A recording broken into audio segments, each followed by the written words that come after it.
Hello, my name is Andra and this is my sketchbook. So today the color we are using is from the Prima Watercolors. It's their tropical set and we're using the pink from that set. And Prima watercolors are not my favorite watercolors. They're actually probably my least favorite. So I had been kind of putting this one off and dreading it because I don't like their paints. They're okay, but they're just not for me. Sometimes in some of my sketchbooks, when you close it, like the pigment kind of transfers off of the page onto the opposite page, and I don't like that, and they just feel chalky to me. So I was trying to think about what I wanted to paint with this pink. I'm kind of like running out of ideas for pink at this point. So I was thinking about the tropical set and the word tropical, and I was thinking about what that meant to me, and I was thinking about summer. And I had been listening to the soundtrack from the Rio movie, so I decided to try and paint a toucan. So those are the watercolor right there. That's the color we are using.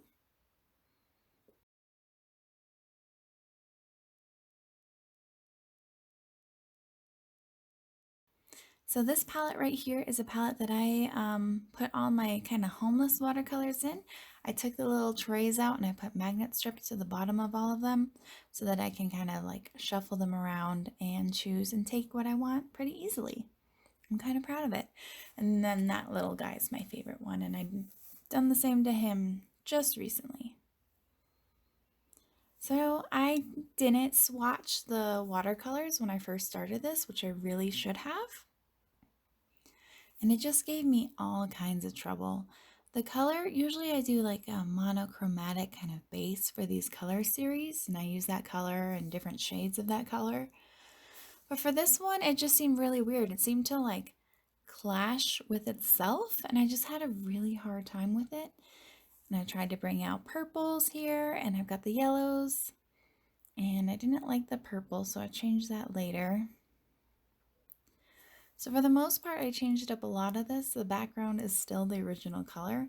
And as you can see, I brought out my gouache, which I usually only do if I'm like really struggling with a piece. And I was really struggling with this one.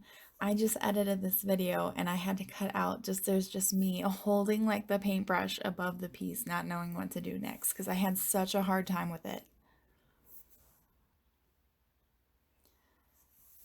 So I covered that up, and then a lot of times I get lost in a piece and it's because I haven't done the eye yet.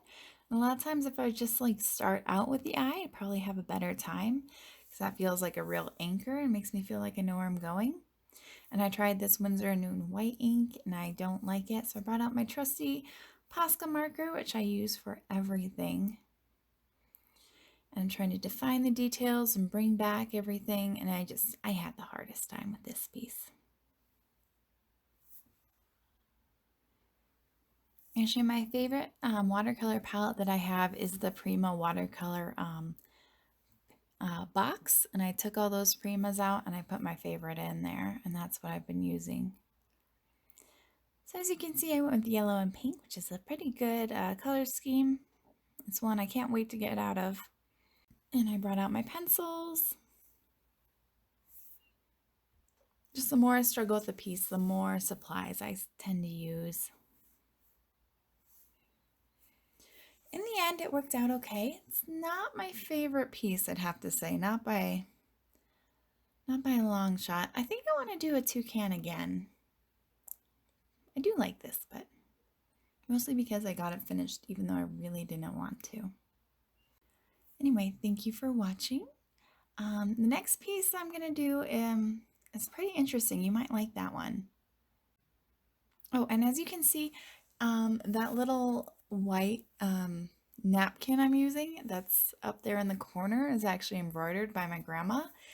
And I've had it for a really long time and I just wasn't using it for anything. So I decided to use it for watercolor. I'm trying to cut down on the amount of paper towels I use. It's not really working. Like the fabric just doesn't soak up as nicely as the paper towel is. But I kind of decided to use it anyway. I'm never going to use it for like anything else, and I kind of like it. I'm trying to keep only pretty colors on it. But it's better than it's sitting, to me, it's better to give the item a life than have it sitting in a storage room forever and then passing it down to my kids and then it'll have no meaning for them. But anyway, thank you for watching. I hope you enjoyed the video. I'm really excited about next week's video.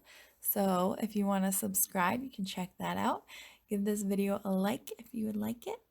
And comment below and tell me what animal you'd like to see me paint next. All right, thank you very much. Have a great day.